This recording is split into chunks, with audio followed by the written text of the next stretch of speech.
بھوکی بیٹھی ہو، میں کیسے بر وقت خطاب کے لیے پہنچتا ہوں.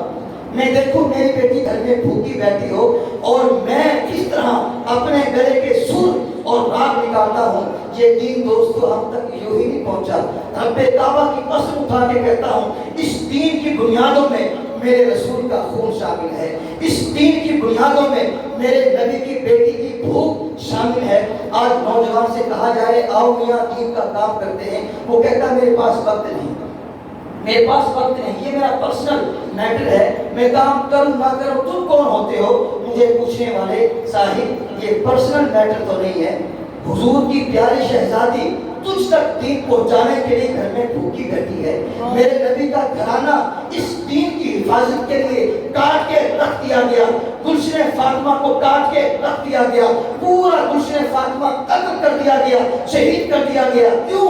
تاکہ تجھ تک دین بحفاظت پہنچ جائے. تو اس دین کی تبلیغ کے لیے، اس دین کی تبلیغ کے لیے اتنے مشکل مراحل آئے اور اتنی قربانیاں دینی پڑی. اور دین میرے نبی کے گھر والوں نے پھر اللہ کی طرف سے حکم آ جاتا ہے، قل لا اسألکم علیہ اجرا، اے محبوب اعلان کر دو میں تم سے اس دین کی تبلیغ کے سلے میں کوئی اجرت نہیں مانگتا، کوئی اس کی تنخواہ نہیں مانگتا. لا اسألکم، تم سے کوئی مطالبہ نہیں کرتا.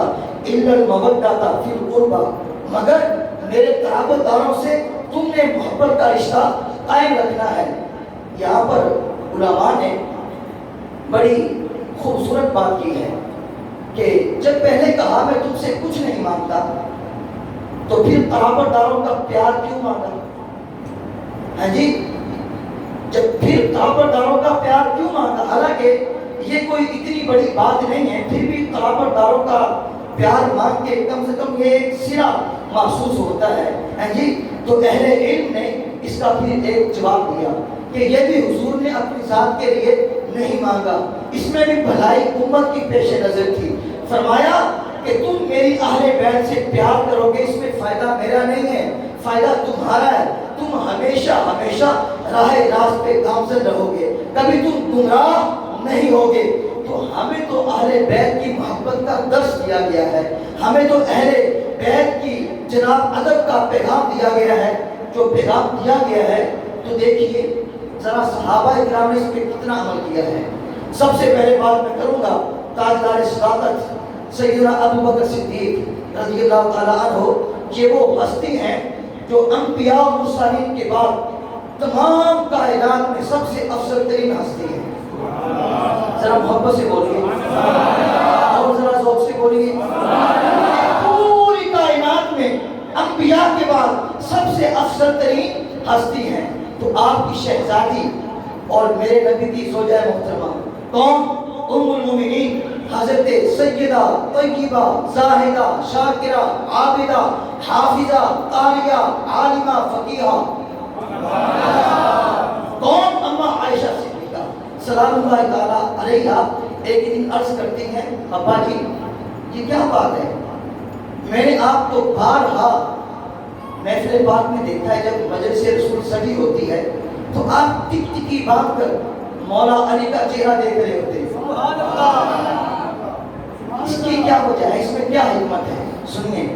حضرت صدیق اکبر نے فرمایا بیٹی تم نے ٹھیک دیکھا ہے اور تم ٹھیک کہہ رہی ہو. فرمایا میں اس شخص کا چہرہ کیوں نہ دیکھوں جس کے بارے میں میں نے اپنے کانوں سے محمد عربی سے سنا ہے، آمنہ کے لال سے سنا ہے، النظر الی وجہ علی عبادہ، کہ علی کا چہرہ دیکھنا بھی عبادت ہے.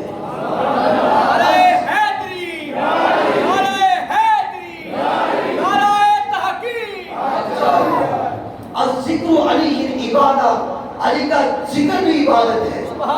علی کا چہرہ دیکھنا بھی عبادت ہے اور علی کا ذکر کرنا بھی عبادت ہے. یہ روایت تو بیان کی جاتی ہے بڑی شد و بد کے ساتھ، یہ روایت بیان کی جاتی ہے، لیکن میں کہتا ہوں کہ روایت بیان کرتے ہو راویہ بیان کیوں نہیں کرتے؟ آخر یہ حدیث امت تک کس نے پہنچائی ہے؟ امت تک یہ حدیث کس نے پہنچائی ہے؟ اللہ اکبر. آل رسول کے محبت کا یہ انداز جو حضور نے سکھلایا تھا یہ امت تک کس نے پہنچایا ہے؟ میں آپ کو بتا دوں، سن لیجیے، اپنے دل پہ لکھ لیجیے کہ آل رسول کا ادب کا پیغام سیدنا صدیق اکبر کے گھر والوں نے امت تک پہنچایا ہے۔ اللہ اکبر۔ جناب فاروق اعظم رضی اللہ تعالی عنہ، آپ کس طرح اہل بیت سے محبت کرتے تھے اور پیار کرتے تھے۔ جب مدائن فتح ہوا اور مال غنیمت اکٹھا ہوا تو جناب فاروق اعظم نے فرمایا سارے کا سارا مال غنیمت دسترخوان پر انڈیل دو، اکٹھا کر دو۔ سارے کا سارا اکٹھا کر دیا گیا۔ سب سے پہلے امام حسن مجتبیٰ تشریف لاتے ہیں اور فرماتے ہیں اے امیر المومنین، جو میرا حصہ ہے مجھے عطا کیجیے۔ فاروق اعظم نے 1000 درہم اٹھایا اور امام حسن مجتبیٰ کو تھما دیا۔ پھر امام حسین آتے ہیں، عرض کرتے ہیں، فرماتے ہیں کہ اے امیر المومنین، مجھے بھی میرا حصہ اس مال غنیمت میں دے عطا کیجیے۔ تو فاروق اعظم نے 1000 درہم اٹھایا اور امام حسین کو دے دیا۔ پھر فاروق اعظم کا شہزادہ، آپ کا بیٹا صاحبزادہ آتا ہے، ابا جی مجھے بھی میرا حصہ دیجیے۔ تو فاروق اعظم نے اپنے بیٹے کو 500 درہم دیے۔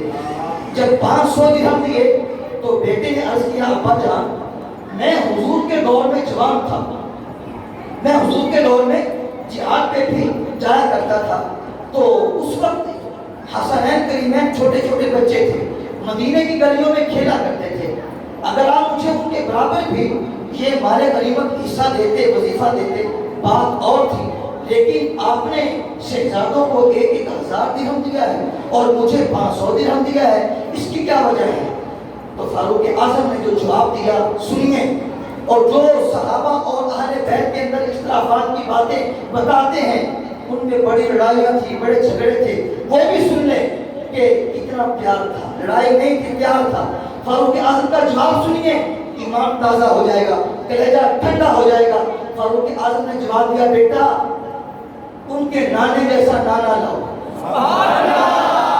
مزہ نہیں آیا؟ اونچی آواز سے بولیے بیٹا، ان کے نانے جیسا نانا لاؤ، ان کے بابا جیسا بابا لاؤ، ان کی اماں جیسی اماں لاؤ، اور ان کی نانی جیسی نانی لاؤ۔